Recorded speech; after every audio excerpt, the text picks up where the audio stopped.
మీ ఇంట్లో smart phone ఉందా? అయితే జాగ్రత్త. అది మీ పిల్లలను పిచ్చివాళ్లగా మార్చే ప్రమాదం ఉంది. వారిని ఆసుపత్రి పాల్చేసే ముప్పు పొంచి ఉంది. అవును, పసి హృదయాలను అశ్లీలపు ఆయుధంతో కోత కోస్తుంది స్మార్ట్ ఫోన్. మానిపోని గాయాలు చేసి పిల్లలను మానసిక రోగులుగా మారుస్తుంది. ఫోన్ సైట్స్ కు ఎడిక్ట్ చేసి పసిబిడ్డల జీవితాలతో ఆటలాడుకుంటోంది. లేత మనసును పాడు చేస్తున్న స్మార్ట్ ఫోన్ ఎడిక్షన్ పై TV9 స్పెషల్ రిపోర్ట్. ఇది హైదరాబాద్ ఎర్రగడ్డ హాస్పిటల్, మానసిక రోగులకు చికిత్స చేసే ప్రధాన కేంద్రం. తెలుగు రాష్ట్రాలతో పాటు ఒరిస్సా, తమిళనాడు ఇలా అనేక రాష్ట్రాల నుంచి ఇక్కడికి పేషెంట్లు వస్తుంటారు. ఇక్కడి వైద్యులు అనేక మానసిక రోగులను చూస్తుంటారు.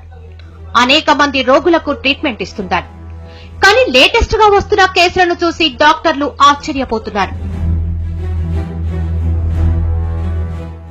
అవును, ముక్కు పచ్చలారని పిల్లలు వింత చేష్టలతో ఎర్రగడ్డ హాస్పిటల్ కి వస్తున్నారు. 11 నుంచి 14 ఏళ్ల వయసులో పిచ్చి పిచ్చిగా ప్రవర్తిస్తున్నారు. ఇలాంటి కేసులు వైద్యులకు కొత్త కాకపోయినా పిల్లలు పిచ్చివారుగా మారడానికి గల కారణాలు మాత్రం నిజంగా ఆందోళన కలిగిస్తున్నాయి. వీరి మానసిక రుగ్మతకు ప్రధాన కారణం స్మార్ట్ ఫోన్స్. ప్రపంచాన్ని అరచేతిలో చూపించే స్మార్ట్ ఫోన్ టీనేజ్ పిల్లలను అశ్లీలానికి అలవాటు చేస్తున్నాయి. ఓ సర్వే ప్రకారం స్మార్ట్ ఫోన్ వాడుతున్న టీనేజర్లలో ఎక్కువ మంది నీలి చిత్రాలే చూస్తున్నారు. ఇంటర్నెట్ లో ఫోన్ సైట్స్ కు కొదవలేకపోవడంతో అవి పిల్లల బుర్రలను పాడు చేస్తున్నాయి. గంటల తరబడి అదే వ్యాపకంలో ఉన్న పిల్లలు ఒక్కసారిగా స్మార్ట్ ఫోన్ దూరమైతే పిచ్చివారుగా మారిపోతున్నారు. మానసిక అస్థిరత్వానికి గురవుతున్నారు. ఈ మధ్య కాలంలో ఒక ఇండియన్ ఫారెన్ లో సెటిల్ అయిన అమ్మాయి ఈ మధ్య కాలంలో వెకేషన్ అని చెప్పి ఇండియాకి వచ్చినప్పుడు వాళ్ళ మదర్ తీసుకొచ్చినప్పుడు అమ్మాయితో నేను మాట్లాడితే తను మదర్ ఉన్నప్పుడు ఒక రకంగా మాట్లాడడం, మదర్ ని సపరేట్ గా చేసినప్పుడు ఒక రకంగా మాట్లాడడం గమనిస్తూ పోతే అమ్మాయి చెప్పిన విషయం ఏంటంటే, అంకుల్ నేను యుఎస్ లో ఉన్నప్పుడు నాకు ఎటువంటి సైట్స్ ఓపెన్ అయ్యేటివి కావు. నాకు ఒక ఐడి ఉండేది. ఐడి నేను అప్లోడ్ చేస్తే గానీ నా సైట్స్ నా ఏజ్ ప్రకారం ఓపెన్ అయ్యేది. అదే ఇండియాలో అయితే నేను అన్ని సైట్స్ లో ఓపెన్ చేయగలుగుతున్నాను. నాకు ఇప్పుడు ఇటలీలోను, జర్మనీలోను, జపాన్లోను కొన్ని కమ్యూనిటీస్ తో నాకు మెంబర్షిప్ ఉంది, అసోసియేషన్ ఉంది. ఆ కమ్యూనిటీస్ కి చాలా రకాలైనటువంటి యాక్టివిటీస్ ఉంటాయి. ఒక వీక్లీ యాక్టివిటీస్, డైలీ యాక్టివిటీస్ అనేటువంటి యాక్టివిటీస్ ఉంటాయి. ఇలాంటి కేసులు బాగా ముదిరిన తర్వాత తల్లిదండ్రులు గుర్తిస్తున్నారు. ఆ తర్వాత వైద్యులను సంప్రదిస్తున్నారు. అయితే స్మార్ట్ ఫోన్ వినియోగం, ఇంటర్నెట్ సౌకర్యాలు అందుబాటులో ఉండడం, ఏది కావాలన్నా అందులో లభ్యమయ్యే తీరే ఈ పరిస్థితికి కారణమంటున్నారు వైద్యులు.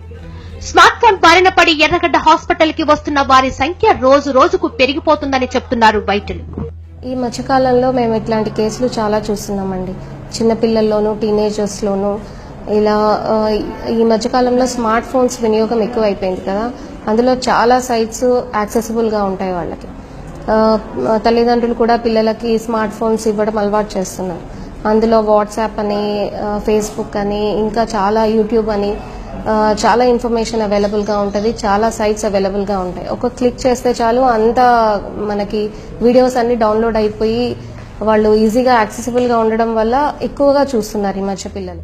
చాలా కాలం తమకు ఆనందాన్ని, ఎంతో తెలియని అనుభూతిని ఇస్తున్నది ఒక్కసారిగా దూరమైతే మనసు చెలిస్తోంది. అది దూరం చేసిన వారి మీద కోపం తారాస్థాయికి చేరుతోంది. ఇప్పుడు పిల్లల్లో కూడా అదే చూస్తున్నామంటున్నారు సైకాలజిస్టులు.